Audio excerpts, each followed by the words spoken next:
In today's episode, I am joined by my friend Gunther Klaus. I am a biomechanics specialist nowadays, and I've always been in the world of fitness to some degree. We dove into his journey as an entrepreneur, an athlete, talked about the biggest mistakes that he's made, the biggest lessons. That whole marketing lens is that's the last thing that my brain wants to do. It's okay, I'm gonna mess it up, and then I'm gonna do it again and make it better, and then I'm gonna do it again and make it better. If you make that decision, you can be convicted. But through my own reflection, I see that after making that decision, I sort of forget that I made the decision. You are going to love this episode. Embodied CEOs don't chase trends. They pave the way. They lead from within, moved by purpose, unshaken by noise. When you are the source, you do not need permission. Hi, welcome to the podcast. Thank you. Thank you very much for having me. I'm so excited for this. Me too. I'm also excited to share our story of the first time that we hung out. We can have Great. I want to hear your perspective of this story. Our hike. Oh, it's going to be so fun. Yeah. Well, let's start with a little bit about you. Tell us your story, your journey, wherever you feel relevant and called to start. Yeah, that's a good question. I would say my name is Gunther Klaus. I am a biomechanics specialist nowadays, and I've always been in the world of fitness to some degree. Even as a kid, it's just been sort of like an obsession and a passion. When you ask what my story is, I could go a million different routes, but I think the through line of my entire life has been essentially trying to figure out my problems, right? And my problems as a kid were not feeling powerful, feeling, unaesthetic, if you will. And I just had a lot of pain and frustration as a kid around physical fitness and aesthetics and power, really. This, I guess, this is naturally coming up, so I'm going to go with it. But I grew up with a stepdad who I just absolutely hated, and that dynamic between he and I was very verbally abusive, physically abusive, and that's kind of where the whole power thing came into play. I don't even know if you know this, so here you go for the first time. I was actually ruminating on this a couple of days ago and thinking about, what led me here. And that's been a big part of it. It's been a big part of me kind of feeling I need to prove myself and attain more and do more and be more. And there's little stories within the bigger story that have all culminated into, okay, I just need to be better, stronger, more capable, better looking, all these things. So that was my entry into fitness, as far as my desire for it to be a big part of my life. And in college, I was on the Division I rowing team at Oregon State University. Before that, I was a big runner in high school. I was trying to run in college. And I say all this to say athletics have been a huge part of my life, especially endurance type sports. And of course, I wasn't big enough, wasn't strong enough. So I was trying to bodybuild at the same time, got really into that world. And I actually went into college with the idea that I was going to get an exercise sports science degree and be a personal trainer. My sophomore year, I was like, what am I doing? I'm going to be a broke personal trainer. I switched I switched over to business information systems and absolutely hated the rest of my college experience. But I thought, this is the way. I got to learn some coding. I got to get into this and make some money. As soon as I was graduated, I came home and got a job as a personal trainer, and I have not looked back since. I've been a personal trainer since, a coach in CrossFit, and now kind of a biomechanics specialist, namely and specifically working with people in pain, helping them kind of navigate that journey, because that's been, a part of mine as well. There's a lot in there, so sorry for kind of rambling on. But no, that was great. Yeah, I didn't know some of those things. I love doing this because I learn more about my friends. Yeah, because we never have this opportunity. So when you say biomechanics, will you explain that for people? for sure. So I think the simplest way to talk about it is that your bones and your joints kind of dictate all the usage of your muscles, right? So when people have problems, physical chronic ailments, if you will, like chronic back pain, I wake up and I'm stiff, my elbow hurts when I try to do a bicep curl, these kinds of things, 99.9, if not 100% of the time, it's a leverage issue, and things aren't set up to be properly distributing force. So you're asking the body to do too much in one area and not enough in another. And so this is just a higher level concept to simplify what is biomechanics and, what is it that I do as a specialist.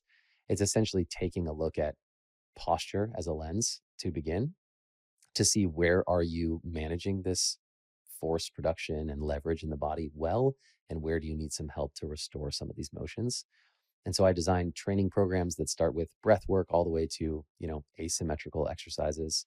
Think like you're going to do a split squat on one leg, holding the bell in one hand, and you're not going to do the other one because we need to like untwist and unwind and create space. So we're essentially restoring optimal movement through posture, breath, and exercise selection. And do you primarily work with athletes, or like who's your kind of ideal customer that you work with? Yeah. I'm searching for a term for who I work with, because athletes conjures up, professional athletes in sports, soccer, football, basketball. I don't really work with those people. I primarily work with the quote unquote athletes that are in the sport of fitness. So think CrossFit, High Rocks, everyday gym goers who just really want to get better in any way, shape, or form, stronger, faster, fitter in general.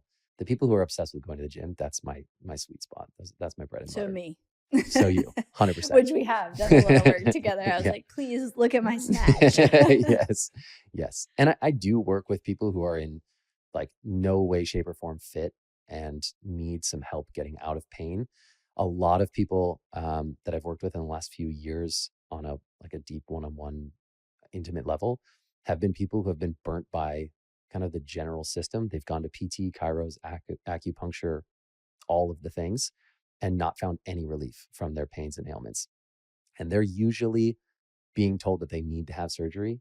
And something within, this archetype of human is like, I want to just, what else can I do before I have to go in here and literally change the structure and put pins and needles and different stuff in my body? Those people come to me. And once we kind of go through the model, if you will, the higher level concepts of what I do, it's pretty clear and obvious that that's a possible path to success for them. And 9 times out of 10, it is. And then there's always that 1 out of 10 where I'm like, shoot, you got to Need go get surgery. surgery. Yeah. Yeah. Some things are just too far gone, right? Yeah. But You have the brain of detail that I am always like, I need people like you. And then I need you to give me the minimum amount of what I need to do. yes. And we haven't even gotten to catch up because he's coming in short time. Like we're just doing this interview, but I don't know if you've seen my Instagram. I did hurt my back a little in Oh CrossFit. no. So I'm Perfect. I'm doing here the today. breathing and like all the things that, Peter, my husband, and Gunther could talk a lot about the same, exercise science. That's what I call it. I don't know. But I need people like you. So I also want to tie that. I'm going to get to tying that into business because I have a lot of clients who are like super experts in what they do, like you, and then like bringing that into marketing. And I know can be a challenge, like when you have that depth of knowledge and then you have to talk to people who like don't have that depth of knowledge and speak to what they want and their outcomes. And I've supported you and I know your business. So I think that would be interesting to get into. Would love that. Yeah. Before we get into that, I'd love to know, like, a lot of this, you didn't end up going, to college for that. You changed and then you got into personal training. And then to have the level of expertise that you have, there's a lot of learning that has to happen. And I know because Peter has a different education, but very deep too, like years and years and years of like, I mean, you guys are better than doctors, I will say, like Thank you. the level of detail of like, and what you can solve in the body is incredible. How was that journey? Like, how did you decide what path to go and like what was the right thing? And I know in fitness, there's a lot of like crap in like the traditional personal training. If you would have gone to school for that, I'm sure you wouldn't even have used anything that you learned. And so, what has that been like of deciding what your expertise was going to be and what information you wanted to learn more of? And I know you had a mentor that you learned a lot from. Yeah. Yeah. So again, stories within stories within stories. But as a higher level concept here, it's all been following my own pains, right? So coming out of D1 rowing and bodybuilding type stuff and going into CrossFit, I was beyond frustrated at the fact that I could deadlift close to 500 pounds, but I could not snatch like 185. And I was just looking at my peers and thinking, how is this little guy who's so much objectively weaker than I doing so much more and better than me? And so, that's one story, that's one example of a frustration where I thought something's messed up here, something's wrong, kind of pushed me down the mobility path, if you will. A lot of Kelly Starrett, if you've ever heard of him, he's like, you're probably in the new age of CrossFit. He's a dinosaur to you now, but um, yeah, it's just like each phase of my own desire to attain a higher level of fitness and performance was met with some sort of block, right? A roadblock, a pain, a physical ailment, an inability to do something that I wanted to do or thought I should be able to do. And so each one of those occurrences led me down a different rabbit hole. And I just am fascinated by this and also really like determined to fix my own stuff. So I end up going deep. And over time, you just end up accumulating this wealth of knowledge and you find what works, you find what doesn't. When you go down one rabbit hole, for me at least, it feels like upon reflection, I kind of put blinders on. And I'm like, this is the thing that's going to solve everything. So I go deep and I don't pay attention to anything else. And then something luckily takes my blinders off and I kind of jump to something else. And then I'm able to kind of cross pollinate, if you will, and take what's good from one modality or, system and then leave what I don't think serves and kind of blend them together. The biomechanics thing came about probably 4 or 5 years ago.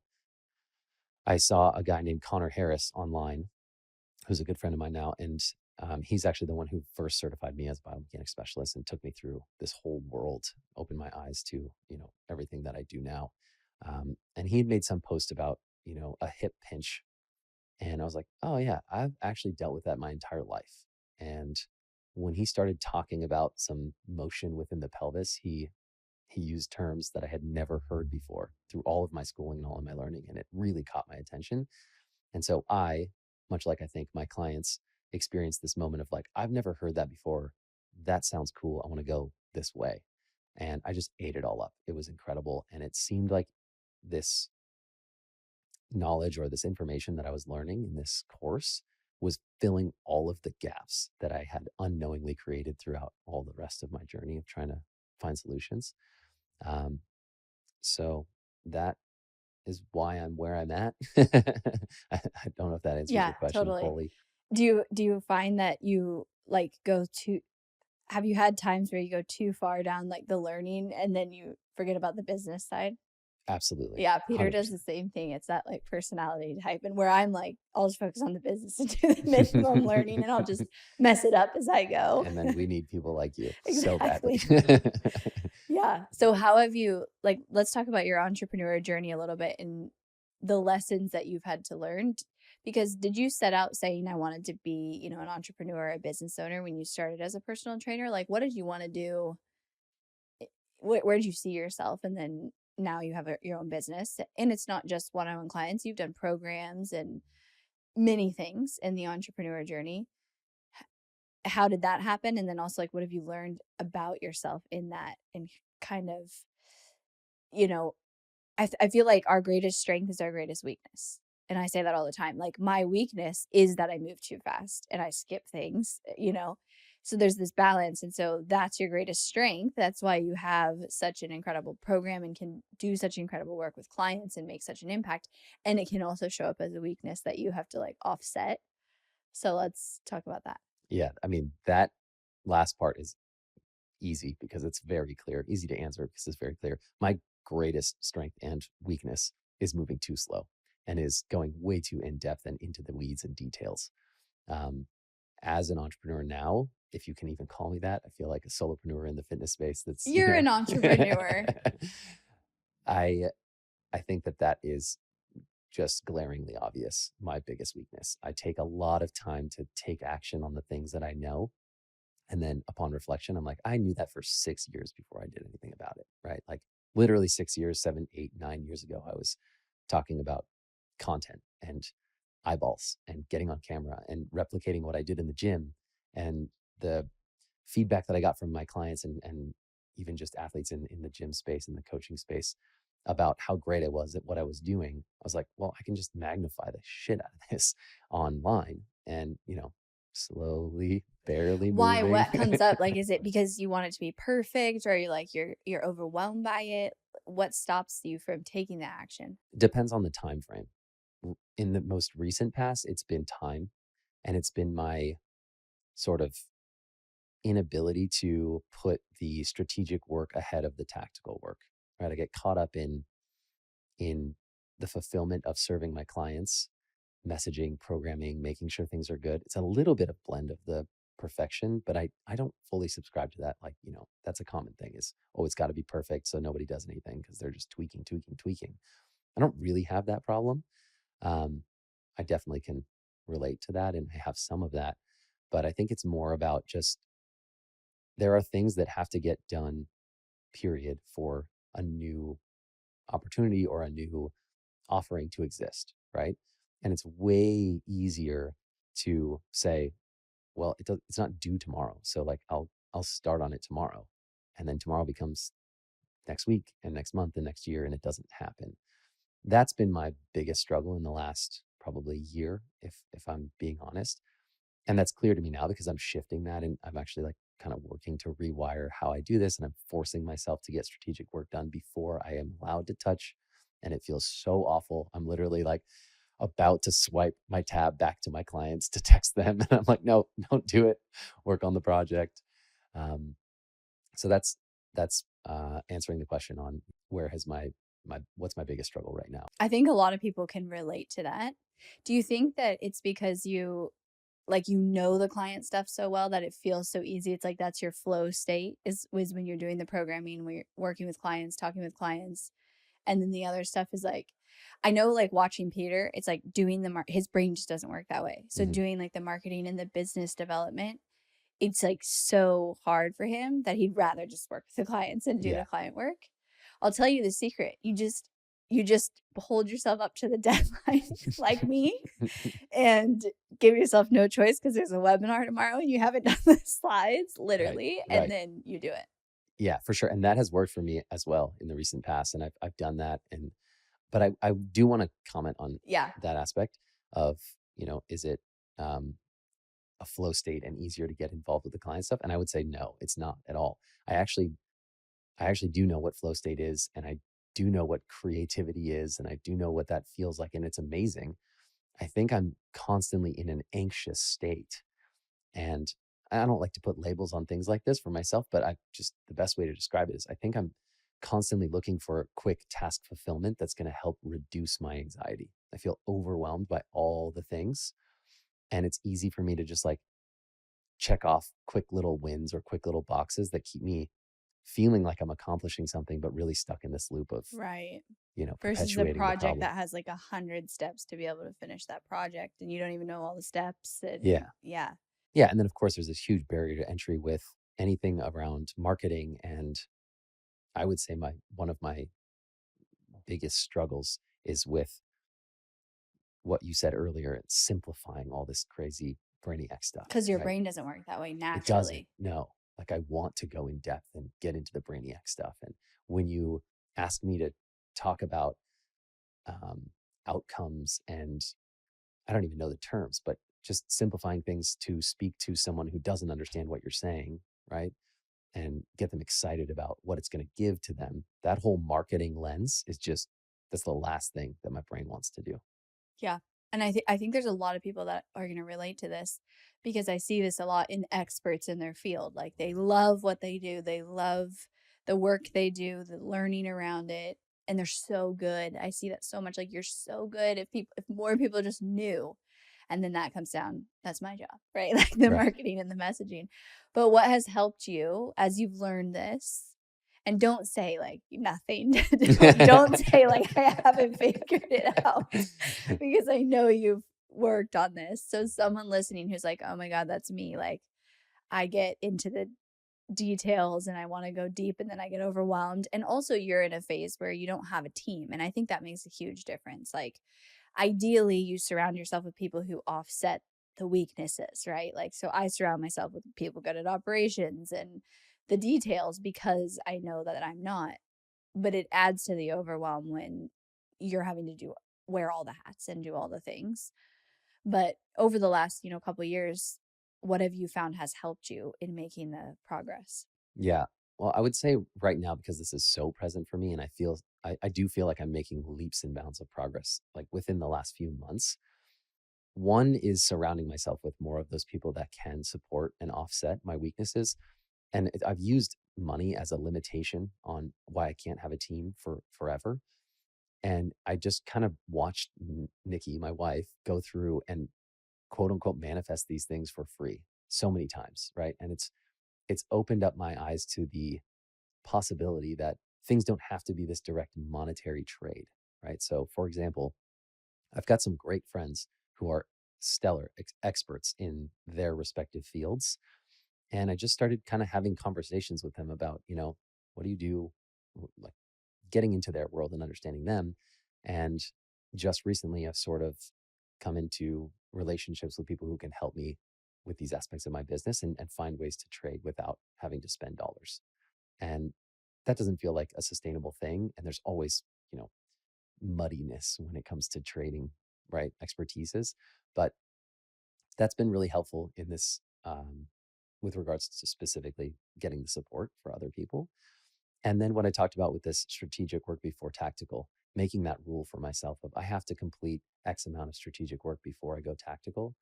And what's been really helping me is putting a time frame on it rather than an outcome of achievement, right? So instead of saying I have to get this, email sequence done before I can touch the tactical stuff that I want to knee jerk go to, I'm like, I have to sit here and do this for an hour. And I don't really care if I get one email done or eight.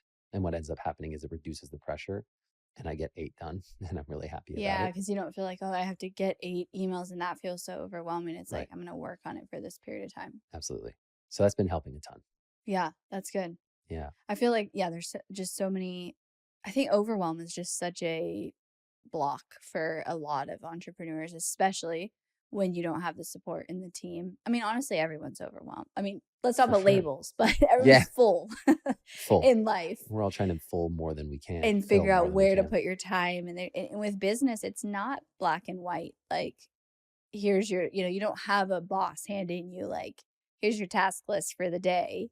You have to constantly be figuring out what's going to move the needle the most. What's, because there's never a shortage of things to actually be doing. And it's like, then the decision's on you of what is that thing.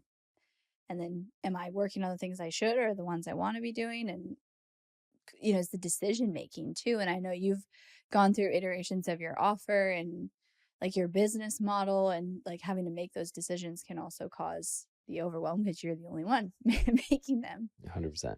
Yeah. But having people to bounce stuff off of is huge. I mean, perspective, right? Yeah. I think a lot of it comes down to that, like getting the perspective and then getting the perspective and then coming back to, okay, let me check in with myself as the final. I talk about that on here because I think also you can get into where you get so much perspective, it creates more noise. And then you're like, well, this person who has this really successful business said this, so I should do it this way. But it's not really what's in alignment with, let's say, your expertise or your strengths or your vision. And then you end up going down the path and it doesn't work. Yeah. 100%. And I've had that many, many times. Conflicting um, suggestions from people that I greatly admire that don't feel aligned and like screech tires when I hear it, right? But I kind of ignore that and try to, okay, I have to do this thing. And it just prolongs the neglect of self, right? And something too, this is so silly, but it's just so true. I have found that ChatGPT has been the greatest ally for me in this realm of basically just the psychological, like overwhelm style or type of issues, where one, I know some of the things it's going to spit out are, I mean, it's like a people pleaser. It's an echo chamber. There's a lot that you have to kind of be careful of or cognizant of.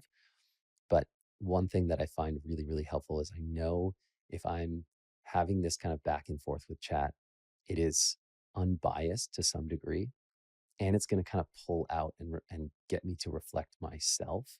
So it feels like I'm having this therapy session or coaching session with someone that I, respect and admire and appreciate. not to say that I do for chat, but just the same way you would for someone you respect, admire, and appreciate. But it's not going to get me to a place where I'm like, oh, I have to do this thing that they said because they said to do it. If chat gives me a response that I don't like, it's easy to just be like, no, that's Yeah, not it. you suck. Yeah, you suck. Next, right? And I've actually been spending a lot of time in there and trying to find ways to use my skills as a coach to then coach myself. So one thing you said about the overwhelm is like, well, I help people change their habits often, right? It's not like the thing I do. I work with athletes who are already committed to the gym most often. But when you're trying to make some drastic change, you can't go 100%. I'm going to be the person I want to be 10 years from now today, right? It's like you got to get these, you have to build momentum, right? And usually that comes faster by going easier and just stepping in, right? Yeah, attainable. So this is my greatest strength. That is my greatest weakness. It's like I know how to go slow. I know how to not go into the gym and do 1,000 pull-ups day one and never do them again because I'm wrecked, right? I know how to kind of appropriately dose that and overload it and get progression over time. And so I've been using that for myself. And this is, again, where that whole get the strategic work done first comes into play. I'm like, I can do 30 minutes to an hour of this every day. Like, this isn't overwhelming. I'm not trying to be Gunther 10 years from now today. I'm just trying to make sure that he exists 10 years from now by doing little things today. Yeah, very methodical. Mm-hmm. Chat's also really good at simplifying. So you can put like, here's my, brain dump of all of the very complicated things. And it is great at simplifying things down or pulling out marketing language, especially when you feed it like the good stuff that you have, the depth. I think where people are going to struggle is they don't have the depth that you have. And then they go try to use chat for their marketing and they're not actually, good at what they do. And so it's like, then it comes out as the surface level. But when you have the depth that a true expert, leader has, chat's great. Like, I mean, I wish I had this. I wish I had it 10 years ago. Like, imagine, Yeah. Now it is helpful for that specific thing. Mm-hmm. Yeah. What would you say is like some of your biggest lessons that you've learned or mistakes that you would want to share on the entrepreneur journey? Well, I feel like I'm still wrestling with this lesson, but moving faster is definitely one that I would like to improve upon. And it's something that I know needs to be addressed. Um, I'm a I'm a big proponent of people leaning into their innate strengths and talents and not trying to be someone they're not, right? Same. Yeah. But I also know that just from a conceptual standpoint, if I were to take action quicker on things and have the understanding that iteration is a part of the process, I'd be a lot further along, right? Instead of waiting for the iterative thing that I'm happy with before I let it be known and existing in the world, go with something that I know is within the right like trajectory, even when it feels like meh, and be okay with having to iterate over and over. At least that's what I've seen from all the successful entrepreneurs that I admire most. They just are like, I don't know, I'm going to show up and we're going to figure it out. It's for sure. Yeah. And it seems to work so beautifully. And I've never been able to find that. Yeah. I think it's like, it is something you naturally have, or you got to teach it. You got to force yourself, I think, to do it. It's the do it messy, just build the plane while you fly mentality. I feel like there's a lot of crossover athletes to entrepreneurs. What would you say is the correlation there of like do you do that because we haven't talked about it, but you are an incredible athlete. You're like top at High Rocks. Mm-hmm.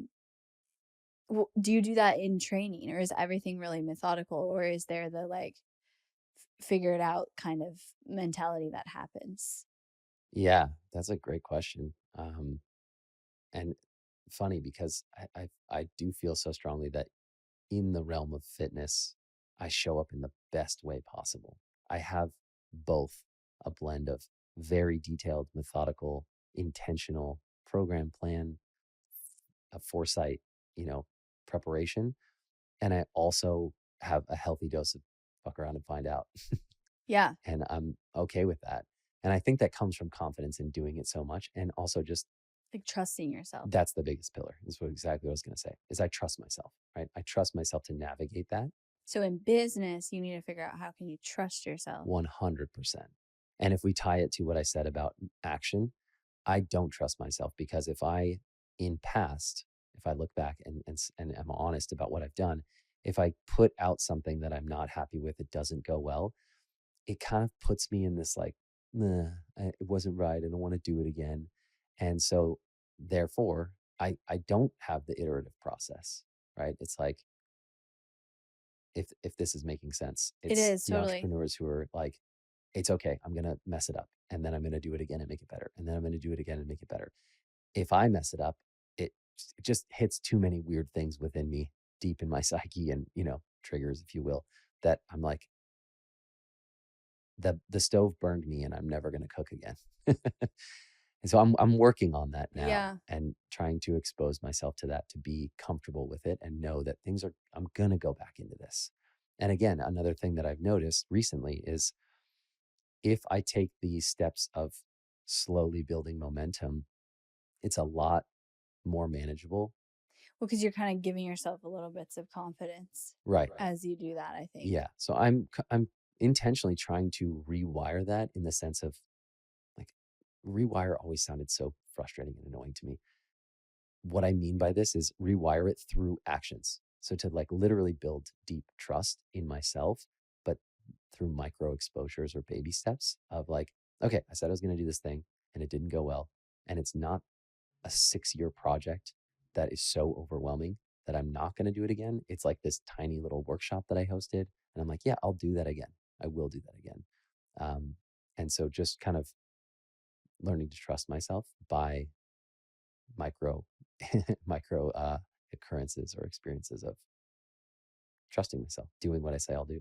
Yeah. And I think, I mean, we have similar like personal development beliefs and the way we look at the brain and stuff. And I think it's something like with the belief that you have it in your how you see yourself. Like you see yourself as obviously an athlete, a really good athlete, a top athlete, and that's where the trust comes from. But you even said like I wouldn't call myself an entrepreneur. On here, I think you don't see yourself as the entrepreneur that you are already, and so then you're like, oh well, I couldn't make that decision right because I'm not really an entrepreneur. So that and it's like overnight. You can't be like, well, you can actually overnight say I am gonna believe that I am an entrepreneur. But I feel like that if you could tap into that energy of what would happen if you're just like, I'm a 7-figure entrepreneur and like I'm just from now on, Yeah. like I'm gonna show up that way. Yeah. And that is the starting point. But I think the missing link, or the missing piece there, is that you, and I'm speaking from experience here, if you make that decision, you can be convicted. But uh, through my own, like, reflection, I see that after making that decision, I sort of forget that I made the decision. And then I'm left with all this evidence to say, what happened to that whole decision, dude? See, you're not an entrepreneur. Yeah. And so it's being able to remind yourself, or again, have those micro exposures to then build that new frame of, or new perspective on self over time. Yeah. And again, I'm speaking from, like, I haven't done this yet. I'm in it. I'm in it now, and I'm doing it now. And I do feel like it's happening. It's going to happen. I have always deeply believed, like, I'm going to be a successful entrepreneur. Period. The end. It's happening. But it definitely felt like, okay, but when? But what if you already are? Right. Sure. And I welcome this, right? Absolutely. I mean, what's success? You haven't worked a job in how many years? You've got flexibility with your family and son. You've traveled in the summer. What's success? A money amount. Yeah. But you've also had good months of money. And honestly, like you could have way more clients, but you don't want to do just a bunch of one-on-one. You have a vision for it. So what's success? What if you already are successful? Yeah. I could reframe it, and I could tell you a million ways that I'm extremely successful, more than most people, for sure. Yep. There's one that I focus on so much, which is the monetary aspect. And in that, it kind of blankets everything else. So I'm so focused on it. Yeah, and I mean I get it, right? It's like the money is the scorecard. Yeah. But you've had to go through a lot of learnings through experience to be able to figure out offerings, business model, how you want to scale. Because at least the last time we talked, you didn't want to have like unlimited one-on-one clients. Yeah, And I think you could have more if you wanted for sure. because you're so good, but you're like, I want these programs or, a more scalable way basically to deliver, which takes the iterations. Yeah, for sure. The thing about one-on-ones, I love it, but at the end of the day, every one-on-one client feels somewhat akin to like a child of mine, right? Like I care about their results so much that it's really taxing. And if I'm working primarily with people in pain. And when you get those messages about like, oh, this flared up today and this doesn't feel good, it's like this huge hit to the Yeah. heart of like, oh man. And then it becomes this fire that you have to put out and trying to respond really quick. And I say have to. I'm aware that I don't have to, right? There's a whole reprogramming of perspective on my responsibility for someone's outcomes in that. But I've just experienced, having 30 one-on-one clients at a time and being like, this is my whole life is just in this constant looping of worry about each individual person. It feels like you have 30 kids. Yeah. It's It's a just too lot. much. Yeah. Especially with all on your own of managing that and the communication and all those pieces. Yeah. So I'm pretty relentlessly focused on being able to deliver that value and that solution for more people without the direct, intimate touch to me, right? Putting the power in their hands, helping them understand what I know to kind of do it themselves. And this is an awesome, you know, um, of course, my struggle is that I'm unable to or have been unable to simplify the depth, but that is kind of my life's work now is how do I simplify all this unnecessary minutia knowledge so that anyone can kind of plug and play what I do for themselves. Yeah. Which is challenging because it is deep and technical what you do and what you teach. Mm-hmm. And there's a lot of people who don't want to know that, but they just want that's me. Just tell me the breathing thing I have to do Yeah, to fix my for snatch. sure. And then I would argue the other way around is like you think you don't want to know it, but if you were able to know it in a way that was easily digest, like if I could just upload it to you, you would say yes, right? Like Yeah. you would like to know what is going on, why you're doing this thing, so that you can have the power to do it on your own, right? I mean, how wonderful would True. it be to have your back issue, whatever it is, and know how to solve it and know why you're doing whatever you're doing and being able to recall that experience or whatever it is. And that's a part of your tool bag. Then, I mean, that's huge. That's empowering you to not be reliant on someone else to fix your physical problems. Yeah, you're right. And for me, as with like a lot of humans, that took me getting hurt. And then it's like, now you have to figure it out, Always. Yeah. forced to. And you're right. I do. I actually am really fascinated by it. But it's for me, that's overwhelming because like when I talk to Peter or you, Peter will drive me crazy. Like, it's like, okay, this is what I'm feeling. And he's like, well, it could be this, or it could be this, or it could be this. And I'm like, that's zero help. Like, I need to know exactly what it is. But he's like, but it doesn't work that way. Like, we have to do this analysis. So that's where I get overwhelmed. It's actually not that I don't want to know it. It's that I'm like, it's not logical and black and white enough for me. It's too much nuances. Right. 100%. So that is my job, right? That's this next iteration, and that's how I'm going to be able to affect change with multiple thousands of people rather than just tens, is being able to get past this. This is my new block, right? This is my new roadblock that I need to figure out how to get around or move, which is simplifying these concepts so that you don't have to go through this process of, Peter, that doesn't help me. What's Yeah. happening, right? Because I know that there's a way to do it because I can do it myself, right? And just because it took me 10 years of deep focus every single day doesn't mean that I can't convey the concept or the information to you in a simplified manner. Yeah. And I mean, that's taking your wisdom, your experience of actual experience, your knowledge, and creating your own method, your own process. Yeah. Which you probably already have. It's just defining it, Right. explaining it. And I'm in that right now. Yeah. It's very fun. Yeah. I mean, but it also continue to evolve. Yes, forever 100%. your process, because as you get it out there and then people start using it, you'll find ways. I'm still like redoing one of our programs right now and finding ways to make it more simple, Mm-hmm. make it more clear on the lessons and the mistakes. So go faster. Any others come to mind that you would share? I don't know. I think I'd have to dig deeper I'd have to conjure up some other thoughts Yeah. about what I've done and what I've learned. I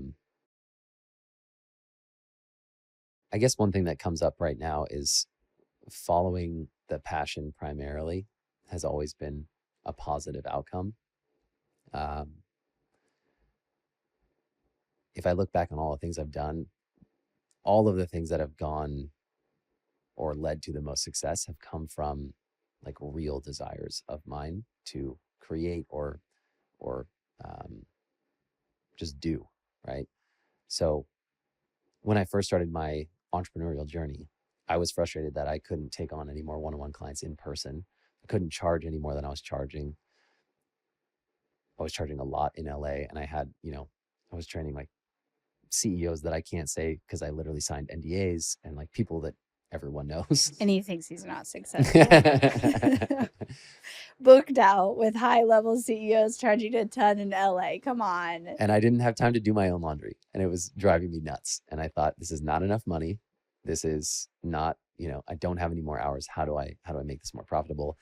And that wasn't the root of how do I do something different, but it was a frustration point in my head, in the back of my head. And that was coupled with this desire to, again, like I am now, help more people.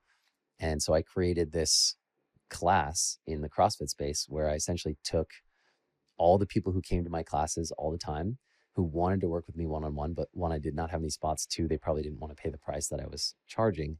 I was like, well, what if I just get, 8 of you in here at the same time and we do a group programming that's individualized. So I'm still going to work on every one of your individual needs, but we're going to get to do all the things that you don't do in CrossFit that you need to do as someone who wants to get better at CrossFit.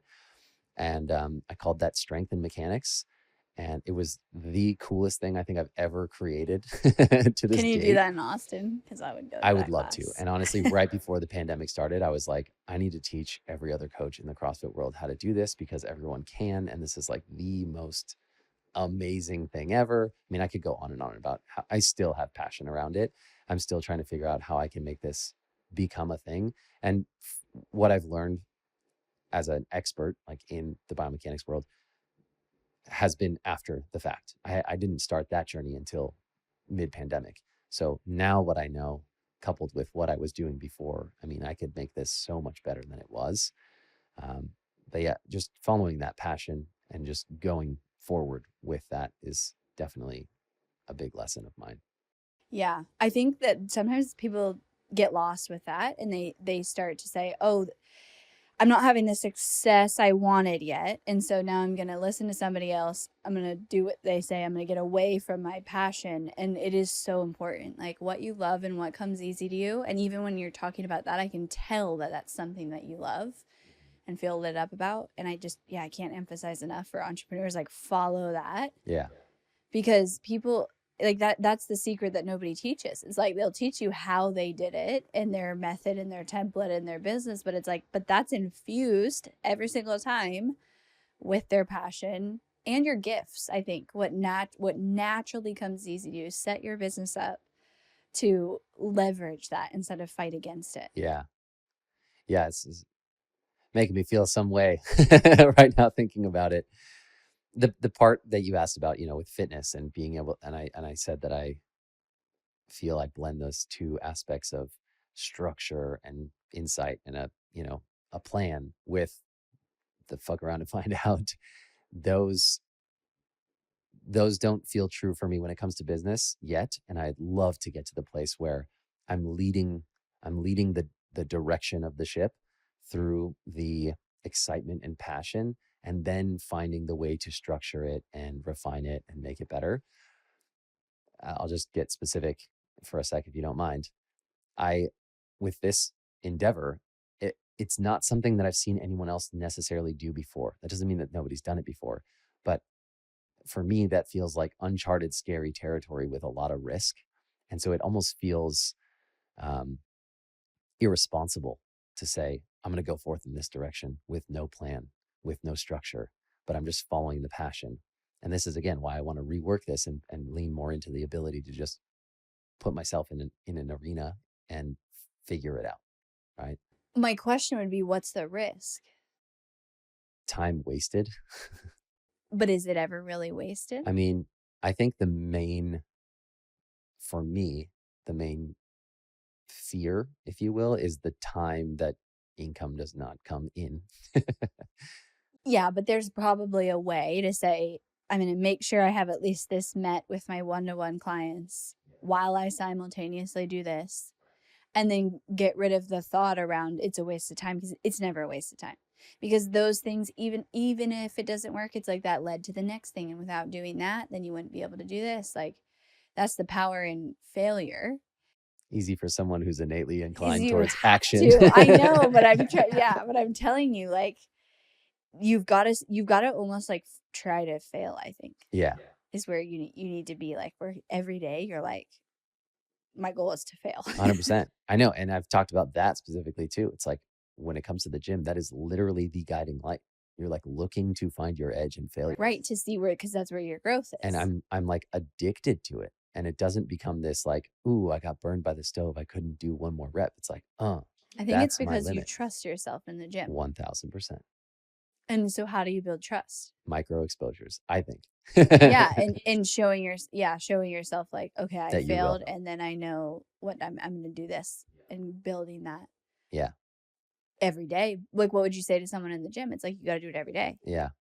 In tiny ways. Absolutely. Every single day, consistency of it, not from like one big project that fails, but like the everyday things. Yeah.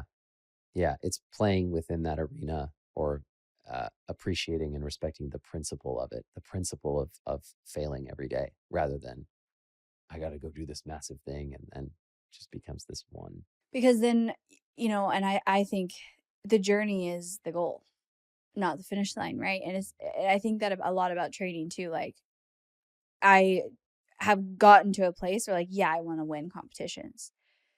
I don't even have an expectation of going to even the age group games. Like, I don't need to go that far. I appreciate the process so much. Like, if I can just show up every day and give it my all, then I won. Yeah. Right? It's like same in business. If you can just show up every day and be intentional with that day, like, this is what I feel is the most strategic thing for me to do, and then follow through with it, it becomes an identity, I think. For sure. Over time. And that is the quote unquote secret of progress, which is, you're not, just as you said, you're not tied to the outcome of making it to the even age group games. If you were, you'd probably be far less fit than you are now, because you would not be showing up for the day, for the process. Right. Yeah. You got to make it about the journey. I say that a lot to entrepreneurs, like, especially in the realm of content creation and showing up. It's like, it's not about, I need this many followers, or I need to make this much money even. I think the money is a byproduct of all of those little actions, And so if you make all the little actions the goal, the money and the sales follows. And you probably don't even know the exact path of how it's going to happen. Mm-mm. You can't right now. Like, you've got this big number goal. Same. It's like, I want to get to 8 figures. How? I don't even know all the steps, right? Because there's going to be things and opportunities and shifts and changes that happen along the way that I don't even know about yet. Yeah. So it's just, what's the next step? The daily things that are going to move the needle now. It does come natural to me. Yeah. And I'm lucky for that. And there's a weakness to it too, for sure. Yeah. But I think it can be learned. For sure. Every day. Yeah.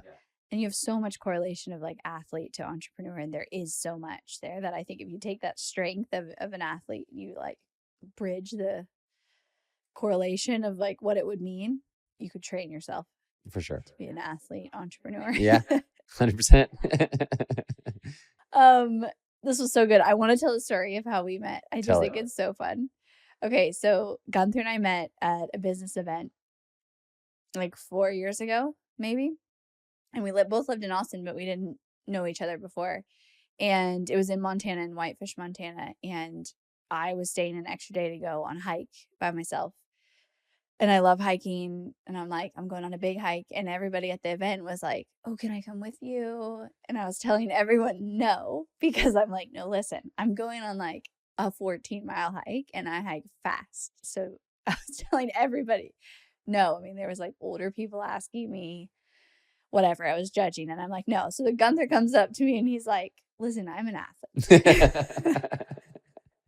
Can I come with you on this hike tomorrow? I promise I can keep up." And so I'm like, "Yeah, you can come," which was probably a good decision because grizzlies in Great Glacier National Park. So Gunther and I barely know each other. I pick him up in this Jeep I rented at like 6 a.m. at the hotel. We drive 2 hours through Glacier National Park, like beautiful. My memories of it are just like I was just there again and I thought of the hike. I mean, it was just like a core memory. Gorgeous sunrise, fog on the river, like the whole time we're like, holy shit, this is so pretty. We go on this hike. It was like 14 miles elevation. He obviously keeps up. He's faster than me. But it was just such an adventure. And that was the start of our friendship. And then we came back and Nikki, your wife, was on the podcast, but she, we became friends. But I dropped you right off at the airport too. We hiked all day. We saw moose, like it was the fall. I mean, it was so beautiful. The whole time we were freaking out. We did see grizzly, but at the end of the hike, far away. Not like my last experience in Glacier. Yeah, and I dropped you right off at the airport. Yeah. I was like, all right, we're besties now. It was such a commitment. so much faith in that process, or maybe just naivete and ignorance. We're like, yeah, sure, let's do this. Without knowing your personality too, what a great talk about not having the plan. Yeah, absolutely. I'm pretty sure we got lost on that road when a moose ran out in front of us or something. Oh, we did. Yes. I remember that now. We drove on that gravel. Oh, yes. And that moose was the biggest moose I've ever seen. So you just went into my world of we're going to figure this out. Oh, it was great. That was such a fun day. And it was the perfect weather and the perfect time of year. Everything was just bright colors. Yeah. And I was terrified in the beginning. And also how the hell was this girl going to do this by herself? We're at that lake in the beginning, and this girl has a gun on her hip and bear spray on her shoulder. Then I see another girl walk up with a gun. I'm like, Emily, they all have guns. I think you just recently told, maybe it was Peter, you're like, I knew it was serious when I saw a guy with 2 guns. Yes. On the trail, which now I get after going back to Glacier and having that encounter with a grizzly. It's no joke. And I was going to do that all by myself. No service.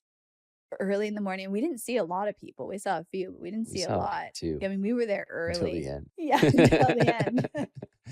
Oh, man. Now having this conversation and our personalities, just what a great, we've been friends since. Yeah, it's been great. I'm really glad that I kind of forced my way into your hike that day. I was like, look, your excuse about me not keeping up isn't going to hold. So you're like, I'm going with you. Try to draw a boundary another way or I'm coming with you. It was awesome. And I dropped you right at the airport. You barely made your flight because we went to the wrong airport. That was my fault. I felt so bad about that.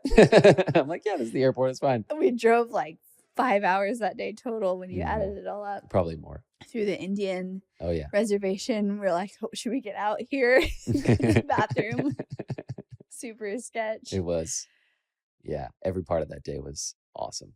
It was I go back there. I can't not remember that day because it was just one of those just light your soul on fire because it was just adventure and fun. Just beautiful nature. So fun.